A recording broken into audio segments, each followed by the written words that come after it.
जागृत आत्मा क्या है? जागृत आत्मा वह है जो साधना, ध्यान और अनुभव से जागृत हो चुकी है। इसका मतलब है कि व्यक्ति अपने जीवन में अहंकार और भ्रम से मुक्त होने लगता है। इसी पहचानने के आसान तरीके: अचानक जीवन में शांति महसूस होना, अपने और दूसरों के लिए करुणा और प्रेम, कठिन परिस्थितियों में भी धैर्य रखना। जागृत आत्मा के अनुभव: ध्यान करने से मानसिक शांति, कर्म करने में संतुलन और उद्देश्य, दूसरों के लिए सही निर्णय और मार्गदर्शन। उदाहरण: कोई व्यक्ति जो रोज ध्यान करता है और फिर जीवन में अपने काम और संबंधों को बहुत समझदारी से संभालता है, उसकी आत्मा जागृत है। परमात्मा आत्मा क्या है? परमात्मा आत्मा वह है जो सब कुछ जानती है, सब कुछ समझती है और ब्रह्मांड से जुड़ी है। इसका मतलब है कि व्यक्ति अहंकार रहित होता है, सिर्फ अनुभव करता है और दूसरों के लिए भी करुणा रखता है। ये अनुभव जीवन में स्थिरता और संतुलन लाता है।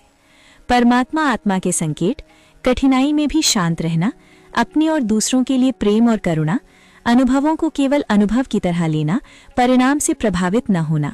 उदाहरण: महात्मा और संत जो अपने कर्म करते हैं लेकिन परिणाम पर कभी निर्भर नहीं रहते।